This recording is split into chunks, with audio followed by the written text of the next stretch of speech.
Let's chat buying real estate in Roatan Honduras compared to the United States. And we're going to talk about some things that I have not seen anyone else talk about. And sorry if I'm letting the cat out of the bag here. It's what I've noticed in my life is with my portfolio or building wealth, buying real estate, and I have gotten screwed, and I've screwed myself out of hundreds of thousands of dollars. So I have learned these lessons in the United States. Now, in my portfolio, I've learned it is very, very important to reduce your risk while maximizing your reward. This is like a 101 from Richard Branson on how he started so many companies, like with his Virgin Airlines. He started an airline business, which is almost impossible to do, which is a crazy great reward, but he mitigated his risk by saying, hey, if this fails, I have the opportunity to sell back these airplanes. And so when you're buying a house in Roatan or buying a house anywhere, it really matters having good representation. And I know there's a lot on the internet now, which I actually really like with Zillow. Zillow provides information, and I did not like how the MLS was kind of hiding information, because it was just giving too much power to different individuals. But so I do love that Zillow and Realtor.com, and there's, I don't know, there's a ton of them out there that they provide information. I think everyone should have access to that information.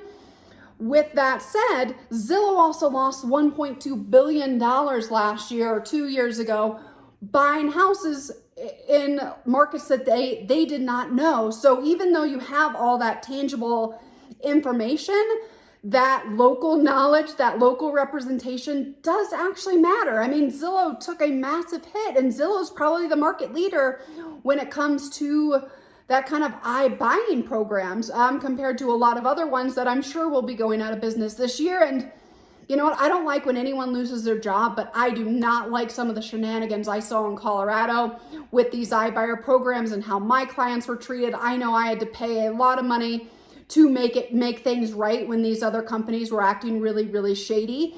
So anyway, I digress on that one. It's all about risk reward. If I make a little bit less on a transaction and it protects my clients, I'm going to do it every single time. And I don't like those iBuyer companies, those discount brokerages. I've just seen so many issues. Agents selling houses that aren't even in the state. They've never even been to the house that they're representing, which I don't understand how that's appropriate.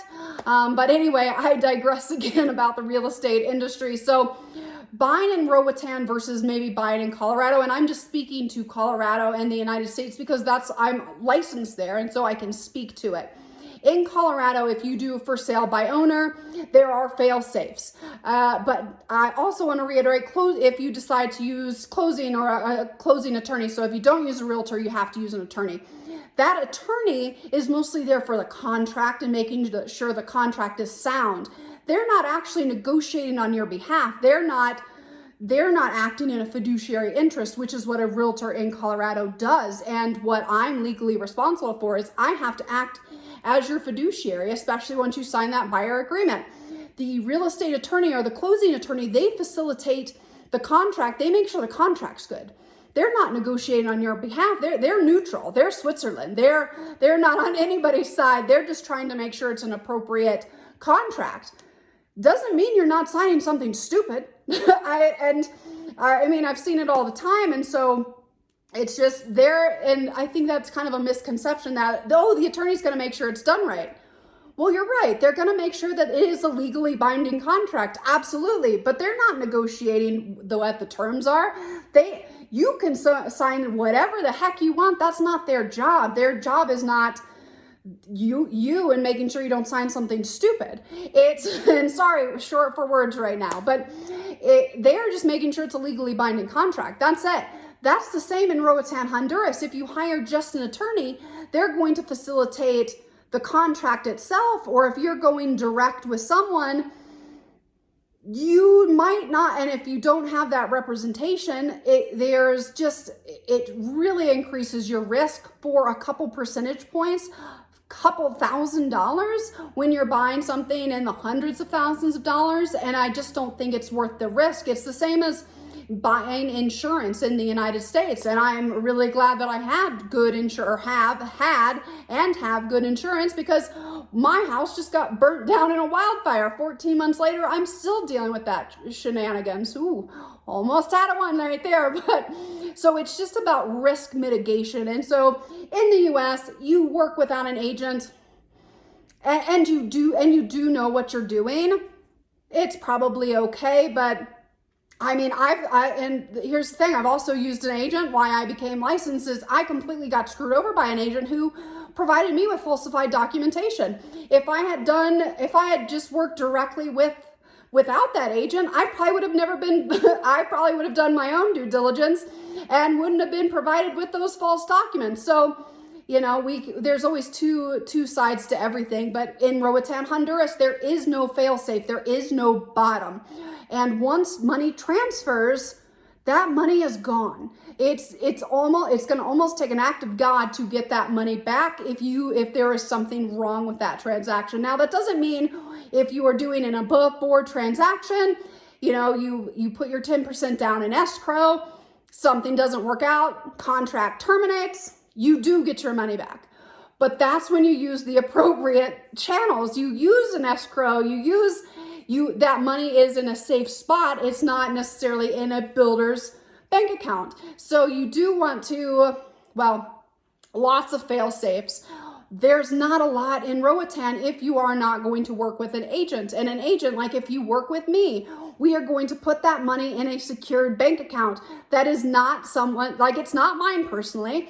It's not the builder's. It's no one's bank account. It's an escrow account.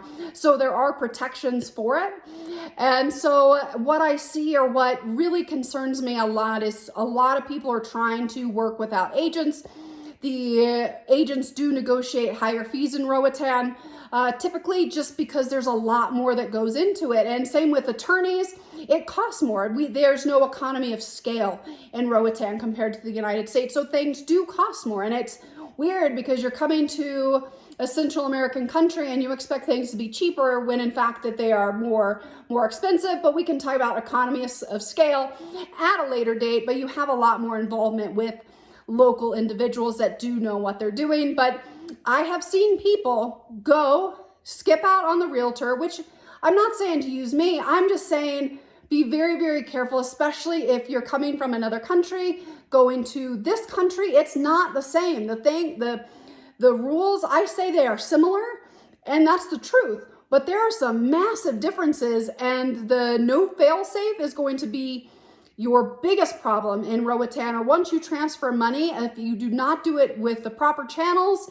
it's going to go very, very bad for you. And then also, if you don't sign the appropriate contracts, it can go very, very bad. And so I really don't like to fear monger, and that's not my intent. My intent is to warn about buying to save a few percentage points, to go direct.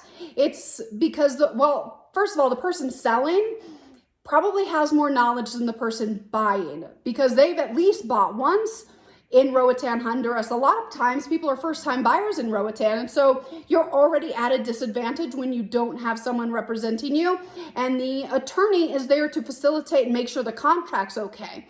But there are so many different things that can go wrong, and I will just say that it's not going to be on your side. As a foreigner, the rules are there. You are probably not going to get the benefit of the doubt if something goes wrong compared to who you're buying it from, or it's either way, no one's going to want to take responsibility. And so at the end of the day, it's whoever sends money over, they're ultimately the ones that are responsible. And so many different things can go wrong because there is no recourse. Once you send that money, or if you don't go through the proper channels, you can send that money and you might not have bought your land or your property. Or here's another one. The other person on the other side didn't even know that they were doing something wrong, and they sold the property. And now all of a sudden you have a squatter's rights claims from a Honduran family that says that they lived there for 10 years. Now all of a sudden your property's caught up in a land rights court battle where I'm going to say it's probably not going to go well, especially if you don't speak Spanish. And it's a nightmare that could have been avoided for a few $1,000s. And so it's all about the risk reward. And I get it. Everybody wants to save a dollar, but the consequences are so much greater there, because once money is transferred, it's gone. So you want to make sure that you do it right from the beginning and not deal with any of the shenanigans. That can happen in the United States because it happens there. It's going to happen in Roatan, Honduras too, but there's just not as many fail-safes, and the government is not going to help come bail you out just like they might be doing with a bank in Silicon Valley right now.